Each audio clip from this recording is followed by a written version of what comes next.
کا نکاح اتنی سادگی کے ساتھ اور بغیر دیکھے ہوئے ایک غریب گھر کی لڑکی سے ہوا ہے۔ ایک واقعہ حضرت مبارک رحمۃ اللہ علیہ، یہ حضرت عبداللہ رحمۃ اللہ علیہ کے والد تھے، ایک انار کے باغ میں کام کرتے تھے اور اس باغ کا مالک کبھی باغ نہیں جاتا تھا۔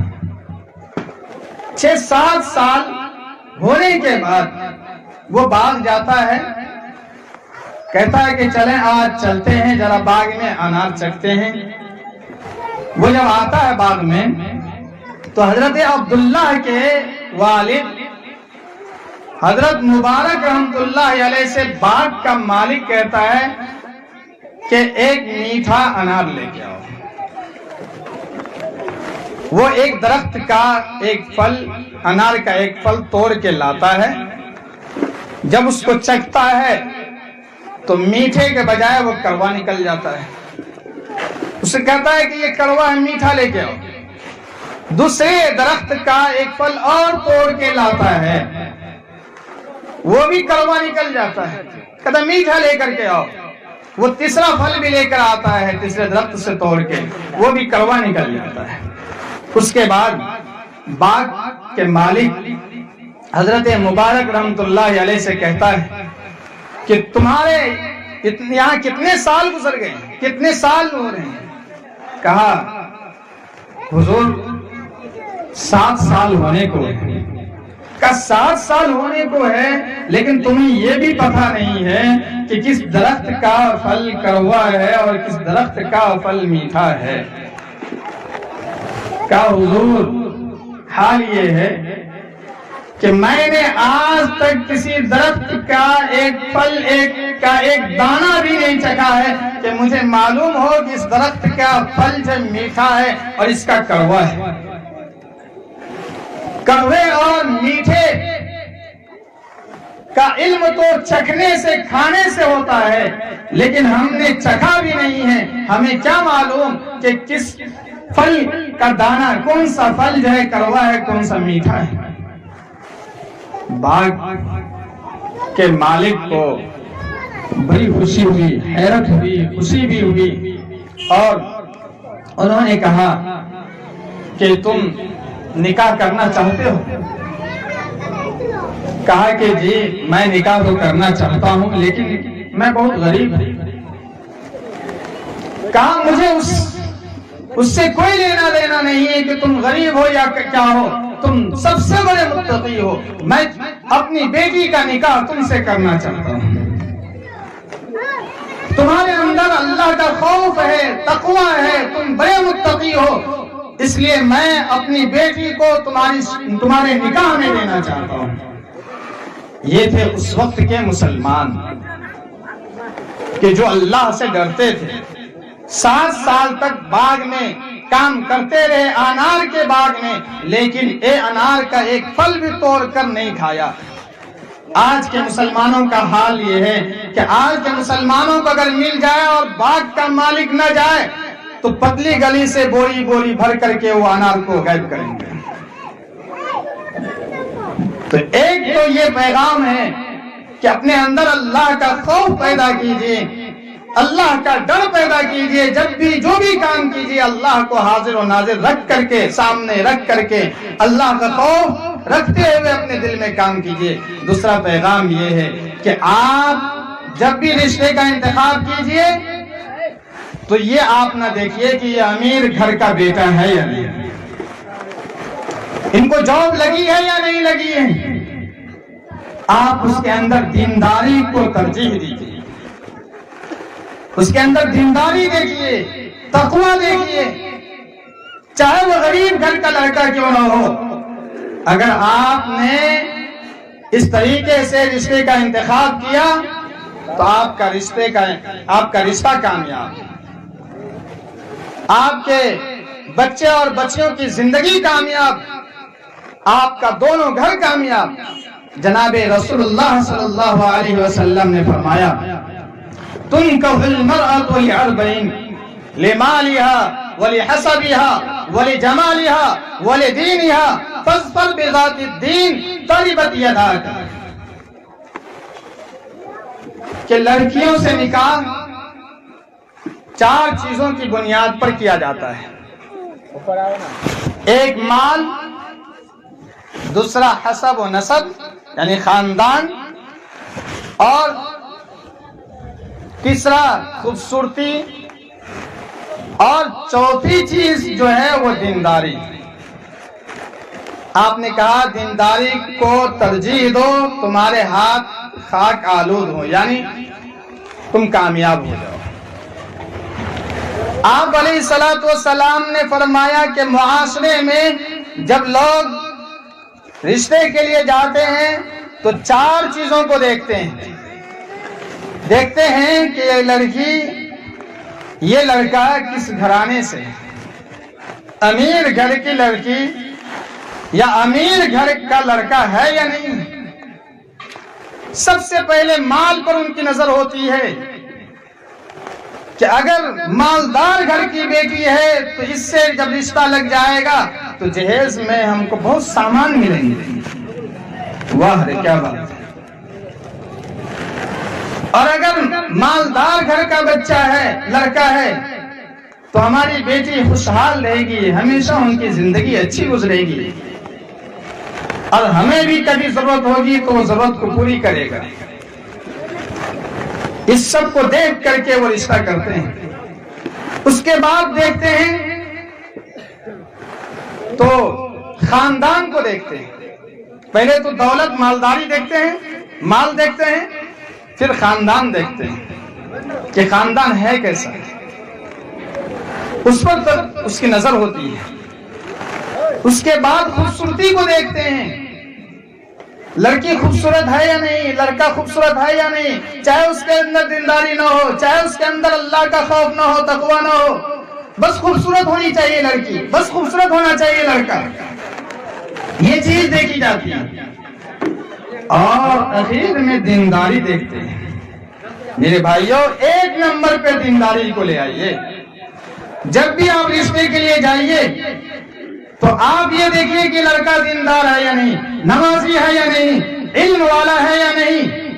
اس چیز کو دیکھ کر کے رشتہ کیجیے. آپ لڑکی کے لیے جائیے، اس چیز کو دیکھیے کہ اس لڑکی کے اندر دینداری اور تقوی ہے یا نہیں، علم والی یہ لڑکی ہے یا نہیں. اگر آپ اس طریقے سے دینداری کو ترجیح دیں گے تو ساتھ میں دولت بھی آ جائے گی، خاندان بھی بن جائے گا، اور اسی طریقے سے خوبصورتی بھی آ جائے گی. آپ علیہ الصلوۃ والسلام نے فرمایا الدنیا کلھا متاع وخیر متاع الدنیا المرأة الصالحہ، کہ دنیا سامان ہے، سامان، اور دنیا کا بہترین سامان نیک عورت ہے. جب آپ نیک عورت کو، دیندار عورت کو اپنے گھر میں لائیں گے تو دنیا کے اندر وہ آپ کے گھر کو جنت جیسا بنا کے رکھے گی. آپ کے گھر کے ہر فرد کی عزت اور احترام کرے گی، قدر کی نگاہ سے دیکھے گی. اور جب آپ جو ہے نیک عورت کو نہیں لائیں گے، دیندار عورت کو نہیں لائیں گے، آئے دن نئے نئے مسائل، نئی نئی باتیں، جھگڑے، کبھی یہ مسئلہ، کبھی وہ مسئلہ، کبھی شوہر کے ساتھ نافرمانی، کبھی ساس سسر کے ساتھ بدزبانی، کبھی گھر میں سامان بے سلیقے کے ساتھ رکھنا، باپ پر الجھنا اور جھگڑا کرنا، یہ ساری نوبتیں آتی رہیں گی اور آپ زندگی بھر پریشان رہیں گے. دیکھیے ایک بڑے محدث حضرت سعید بن المسیب رحمۃ اللہ علیہ، بہت مشہور تابعی اور محدث ہیں. ان کے درس میں ان کا ایک شاگرد تھا عبداللہ ابن ابی وداع، بڑے ذہین محنتی تھے،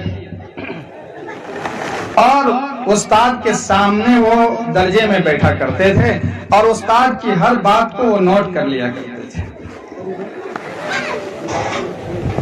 اچانک ان کی بیوی کا انتقال ہو گیا،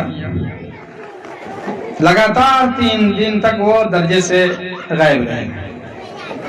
چوتھے دن آئے تو حضرت الاستاد مشہور محدث حضرت سعید بن المسیب رحمت اللہ علیہ ان سے کہتے ہیں کہ عبداللہ 3 دن تک تم غائب تھے اور آج آئے ہو۔ انہوں نے کہا کہ حضرت میری گھر والی کا انتقال ہو گیا، اس کی وجہ سے میں 3 دن تک نہیں آ سکا۔ آج چوتھے دن میں نے کہا کہ چلو چلتے ہیں، حضرت ناراض نہ ہو جائے، لمبی غیر حاضری ہو جائے گی۔ انہوں نے کہا کہ اب کیا ارادہ ہے؟ نکاح کرنے کا ارادہ ہے؟ کہ جی حضرت نکاح کا تو ارادہ ہے، لیکن میں مدینے میں، پورے مدینے میں سب سے بڑا غریب ہوں، کون اپنی لڑکی مجھے دے گا؟ کہا ارادہ کیا ہے؟ نکاح کا ارادہ واقعی ہے؟ کہا جی۔ انہوں نے اسی مجلس میں اپنی بیٹی فاطمہ کا نکاح اس سے کرا۔ کہا میں اپنی بیٹی کا نکاح تم سے کروں گا۔ نکاح پڑھایا، پھر چھٹی ہونے کے بعد حضرت عبداللہ ابن ابی وداع اپنے گھر آتے ہیں، روزے سے ہوتے ہیں۔ افطار کے وقت برآمدے پہ دسترخوان بچھا کر چند کھجوریں اور پانی لے کر کے وقت کا انتظار کر رہے ہوتے ہیں کہ اچانک سے دروازے پہ دستک دی جاتی ہے۔ اندر سے کہتا ہے کون؟ تو وہ کہتے ہیں، اندر سے جب آواز آتی ہے کون کی، تو حضرت سعید بن المسیب کہتے ہیں کہ میں سعید بن المسیب۔ حضرت عبداللہ ابن ابی وداع کہتے ہیں کہ حضرت تو کبھی کسی کے گھر نہیں آتے تھے، کسی کے دروازے پہ نہیں آتے تھے، مسجد سے درسگاہ، اپنا گھر۔ دروازہ کھولنے سے پہلے ہی وہ کہتے ہیں کہ حضرت آپ زحمت کیوں اٹھائے، آپ مجھے کہتے میں آپ کی خدمت میں حاضر ہو جاتا۔ دروازہ کھلنے کے بعد کہتے ہیں حضرت کہ میں نے اپنی بیٹی فاطمہ کا نکاح تم سے دین ہی میں کر دیا تھا، لیکن مجھے اچھا نہیں لگا، میں نے مناسب نہیں سمجھا کہ جب دونوں کا نکاح ہو گیا ہے تو تم دونوں رات ایک دوسرے کے بغیر گزارو۔ اس لیے یہ میری بیٹی ہے، اپنی بیٹی کا ہاتھ اپنے داماد کے ہاتھ میں دیا اور کہا یہ میری بیٹی ہے، اور ساتھ میں ایک لاٹھی بھی دے دی، اور اس کے ساتھ ساتھ 20,000 دینار بھی دے دیا۔ کہا یہ لو، یہ 20,000 دینار ہے، اس سے تجارت کرنا۔ اس کے چند دنوں کے بعد جب ملاقات ہوتی ہے تو حضرت سعید بن المسیب اپنے داماد عبداللہ ابن ابی وداع سے پوچھتے ہیں کہ تم نے میری بیٹی کو کیسا پایا؟ تو جواب دیتے ہیں کہ عالمہ، محدثہ، فقیہہ، متقی، شوہر کی اطاعت گزار، فرما بردار، حافظہ۔ اس کے بعد بھی حضرت سعید بن المسیب رحمت اللہ علیہ کہتے ہیں کہ اگر میری بیٹی میں کہیں کوتاہی نظر آئے، غلطی نظر آئے، تو یہ گنگا اسی لیے ہے کہ تم اس کی اصلاح کرتے رہنا۔ یہ دیکھیے، آج ہم جب اپنی بیٹیوں کا نکاح کرتے ہیں، رخصت کرتے ہیں، تو نصیحت کے بجائے سب سے پہلے ان کے ہاتھ میں موبائل تھما دیں۔ موبائل، یا یہ کہ جب نیروز میں آئے اور پھر جائے تب موبائل، اور کیا کہتے ہیں، یعنی کہ حال احوال دریافت کرنے کے لیے، بیٹی کوئی تکلیف ہو تو بتانا، فون کرنا ہے۔ اب کیا ہوا، ایک اجنبیہ ایک گھر کی لڑکی دوسرے گھر میں جائے بسنے کے لیے، تو ان کو اس گھر کے ماحول میں ڈھلنے کے لیے بڑا وقت لگتا ہے، مزاج کو سمجھنے کے لیے۔ ہم اور آپ کسی نئی جگہ چلے جائیے تو جلدی سے دل لگتا ہے۔ اب سمجھیے کہ ایک لمبی مدت 18 سال 20 سال 16 سال 22 سال اپنے باپ کے گھر میں ماں کے ساتھ اپنی بہنوں اور بھائیوں کے ساتھ گزاری ہے، وہ اتنی لمبی مدت کے بعد ایک دوسرے گھر میں جا رہی، کیا اتنی جلدی ان کی طبیعت لگ جائے گی؟ اتنی جلدی وہ مزاج سمجھ لے گی؟ اب کوئی بات ہو گئی تو موبائل آپ نے دیا ہے کہ بیٹی مجھے بتانا، تو وہ بیٹی سب سے پہلے ماں کو فون کرے گی اور کہتی ہے کہ امی مجھے اس گھر میں بہت تکلیف ہو رہی ہے، کس گھر میں ابا نے میرا نکاح کر دیا، کس گھر میں میرا رشتہ لگا دیا۔ اب امی یہ سنتی ہے ایک دو بات، یہ ہمارے معاشرے میں جو ہو رہا ہے اس کا آپریشن کر رہا ہوں، غور سے سنیے۔ امی ایک دو بات سنتی ہے، اس میں 4-5 اور شامل کر دیتی ہے، مرچ مسالہ لگا کر کے، اور کس کو بیان کرتی ہے؟ بیٹی کے باپ سے بیان کرتی ہے کہ کہاں اب کر دی میری بیٹی کی شادی، کبھی سکھ اور چین کی زندگی نصیب نہیں ہے، وہ رو رہی ہے، آج بھی یہ شکایت کی ہے، آج بھی اس دکھ اور درد کا اظہار کیا ہے۔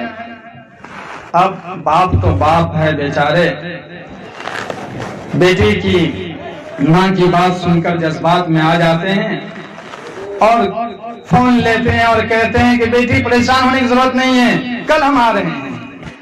وہ پہنچتے ہیں اور وہیں سے گھر اجڑنا شروع ہو جاتا ہے۔ میرے بھائیوں، اس وقت کی شادی کا واقعہ آپ نے سنا، طریقہ آپ نے سنا، دیکھا۔ آج ہمارے معاشرے میں جو شادی کا طریقہ ہے اس کو بھی دیکھیے، کتنا فرق ہے۔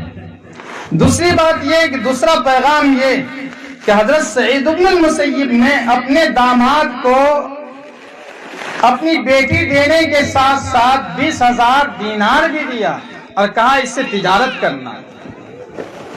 آج ہمارے معاشرے میں یہ خرابی ہے، اس خرابی کا آپریشن کر رہا ہوں کہ ہم چاہتے ہیں کہ ہمیں جہیز میں پیسے ملے، اور بیٹی والے بھی یہی چاہتے ہیں کہ ہم دیں۔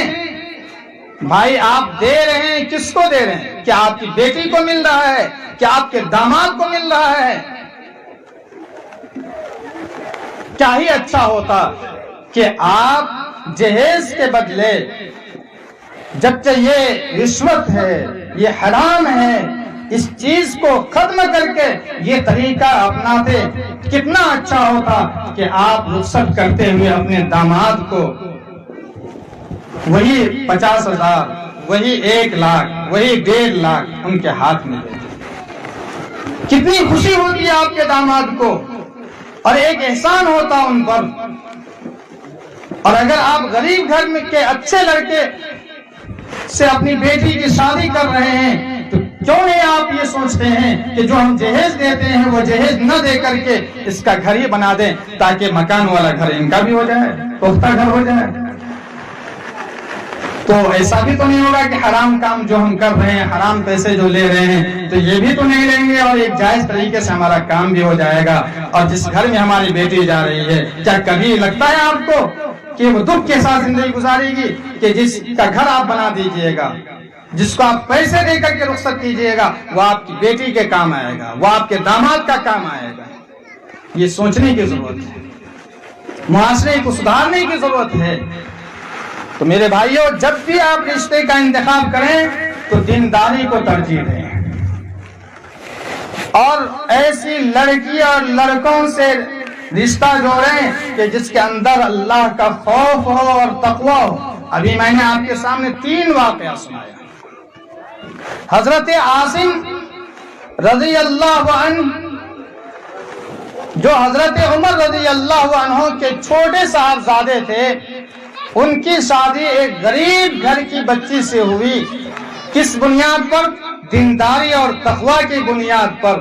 اس کا نتیجہ یہ دیکھیے کہ دونوں کے ملنے سے ایک بچی پیدا ہوتی ہے اور پھر ان کی شادی ہوتی ہے. اس سے جو بچہ پیدا ہوتا ہے اس کا نام ہے حضرت عمر بن عبدالعزیز، جو خلیفہ راشد اور خامس کہا جاتا ہے، 5ویں نمبر کا خلیفہ، جنہوں نے خلافت راشدہ کا دور دکھایا. اور پھر دوسرا واقعہ جو میں نے آپ کے سامنے رکھا کہ حضرت مبارک کا نکاح ایک باغ کے مالک نے اپنی بیٹی سے کیا. تقوی اور دینداری کی بنیاد پر ان دونوں کے ملنے سے جو بچہ ہوا، جو بچہ دنیا کے اندر آیا، دنیا اس کو حضرت امیر المؤمنین فی الحدیث حضرت عبداللہ ابن مبارک رحمۃ اللہ علیہ کے نام سے جانتی ہے اور قیامت تک جانے گی. یہ جب آپ دینداری کو ترجیح دیجیے گا تو اولاد اچھی ہوگی. میرے بزرگوں اور ایمانی دینی اور بھائیوں، نکاح کے 3 بنیادی مقصد ہیں. ایک مقصد یہ ہے انسانی نسل کی بقا. حدیث میں ہے تناکحوا تناسلوا، نکاح کرو اور نسل بڑھاؤ. اللہ تعالیٰ نے جب حضرت آدم علیہ السلام کو پیدا کیا تو حضرت حوا کو بھی پیدا کیا. تو پہلا مقصد یہ ہے نسل انسانی کی بقا، اور دوسرا مقصد ہے عفت و عصمت، عزت کی حفاظت.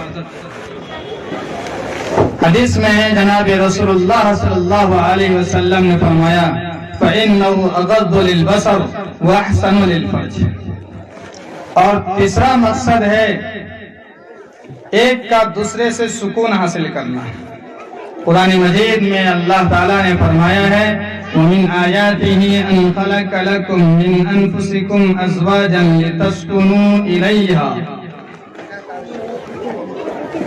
تو یہ 3 اہم مقاصد ہیں نکاح کے. ان مقصدوں کو اپنے ذہنوں میں رکھ کر معاشرے میں جو لوگ بے نکاح ہیں تو ان کا آپ نکاح کرائیے. نکاح کا حکم بھی قرآن و حدیث میں دیا گیا ہے اور اس کے ساتھ ساتھ اس کی ترغیب بھی دی گئی ہے. اور آخری بات جو پوری تقریر کا خلاصہ یہ ہے کہ نکاح کو آسان بنائیے، سادگی کے ساتھ نکاح کیجیے. کتنے لوگ ہیں آج کے اس مجلس میں کہ جو یہ ارادہ کرے کہ ہم اپنی اولاد کا نکاح اپنی اولاد کا نکاح اور اپنا نکاح بھی سادگی کے ساتھ کریں گے. ہاتھ اٹھائیے انشاءاللہ کہیے. اچھا، بچے پہلے سے تیار ہیں کہ انشاءاللہ کریں گے. اور بڑی بات تو یہ ہے کہ ہمارے یہ جو بزرگ ہیں انہوں نے بھی ہاتھ اٹھایا ہے. اب پتہ نہیں خود کا نکاح سادگی کے ساتھ کریں گے یا بچوں کا کرائیں گے. تو ہاں بچوں کا کرائیے گا ورنہ خبر مل جائے گی تو پھر گھر میں خیریت بھی نہیں رہے گی. اس لیے کریں گے انشاءاللہ سادگی کے ساتھ. جی آسان بنائیے تاکہ معاشرے میں برائی نہ ہو، برائی کا خاتمہ ہو. اللہ تعالی ہم سب کو ان باتوں پر عمل کرنے کی توفیق عطا فرمائے. وآخر دعوانا ان الحمد للہ رب العالمین.